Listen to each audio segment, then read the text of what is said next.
मनसे अध्यक्ष राज ठाकरे यांनी पत्रकार परिषदेत रोहित पवारांच्या एफआयआर प्रकरणावर गंभीर टिप्पणी केली. त्यांनी सरकारवर संशय न उडवता योग्य ती चौकशी न केल्याचा आरोप केलाय. ठाकरे म्हणालेत की अपघाताची परिस्थिती स्पष्ट नाही. 3 ठिकाणी एफआयआर नोंदवण्याचा प्रयत्न केला गेला तरी ती नोंद झाली नाही. मरीन ड्राईव्हवर एफआयआर टाईप करताना डीसीपी यांनी नकार दिला आणि सुनेत्रा वहिनी यांचे पती याबाबत पुढाकार घेऊ शकले असते.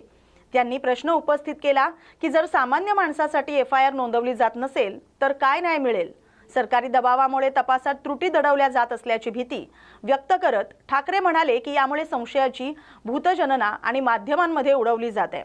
राज ठाकरेंच्या मते ब्लॅक बॉक्ससह सर्व तांत्रिक माहिती सार्वजनिक करून स्वतंत्र चौकशी होणं आवश्यक आहे. बोलण्यातनं मला फक्त एकच गोष्ट जाणवली आणि ती म्हणजे त्यांनी 3 ठिकाणी एफआयआर करण्याचा प्रयत्न केला आणि 3 ठिकाणी एफआयआर करण्याचा प्रयत्न केल्यानंतर 3ही ठिकाणी सरकारकडनं एफआयआर घेतले गेले नाहीत. म्हणजे त्या पोलीस स्टेशनला सांगितलं गेलं की त्या एफआयआर घ्यायची नाही. मला इथेच जास्ती मला संशयाची सुई ज्याला आपण म्हणतो की बाबा इथे सरकारला असं का वाटतंय किंवा पोलीस स्टेशनला का घेऊ देत नाहीत. म्हणजे ज्यावेळेला ते मरीन ड्राईव्हवरती गेले त्या पोलीस स्टेशनला गेल्यानंतर तिथले जे कोणी अधिकारी होते ते त्यांचा एफआयआर लिहून घेत होते, टाईप करत होते आणि टाईप करत असताना इतक्या डीसीपी आले तिथले आणि त्यांनी सांगितलं की नाही एफआयआर लिहून नाही घ्यायचा म्हणून. तर हे कशासाठी आहे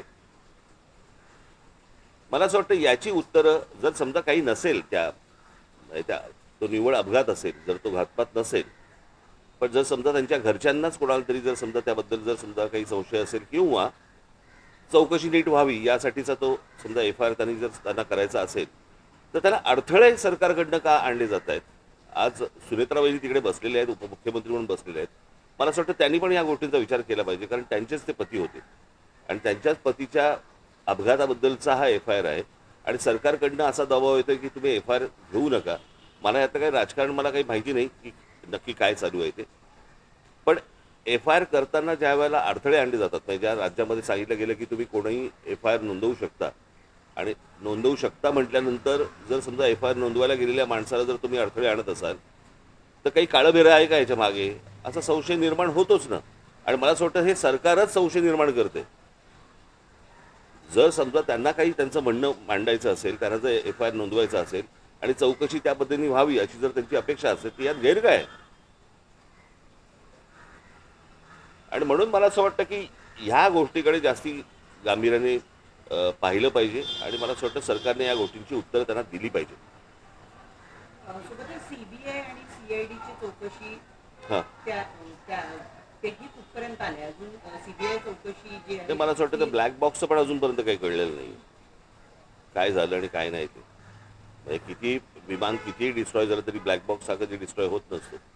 त्याचंही काय झालं अजूनपर्यंत समजत नाही आहे आणि नक्की म्हणजे सरकार मला असं वाटतं की ही संशयाची भूतं नाचवते या सगळ्या गोष्टींच्या मागे. आता ह्याचं काय त्यांना त्याच्यातलं काय राजकारण आहे मला काही माहिती नाही. माझा सोपा फक्त एकच गोष्ट होती की एफआयआर नोंदवून का नाही घेतला जात आणि तो नोंदवून नये याच्यासाठी सरकार का प्रयत्न करते याची फक्त उत्तर सरकारने द्यावी. रोहित पवार वारंवार असं म्हणतात की ही जी तक्रार आहे त्यांना ती डीजीसीए आणि त्याचबरोबर माझं तेच म्हणणं आहे तो टेक्निकल पार्ट सोडून द्या तुम्ही. एकदा एफआयआर नोंदवला गेल्यानंतर त्याच्यामध्ये ज्या प्रकारच्या गोष्टी ते सांगितल्या जातील त्याप्रमाणे चौकशी व्हावी. सोपं आहे. अहवाल सुद्धा प्रतीक्षेत आहे कारण 1 महिन्याच्या आत आम्ही अहवाल देऊ असं सांगितलं गेलं होतं अपघातानंतर. या सगळ्या गोष्टी बाजूला सोडा सरकारच्या.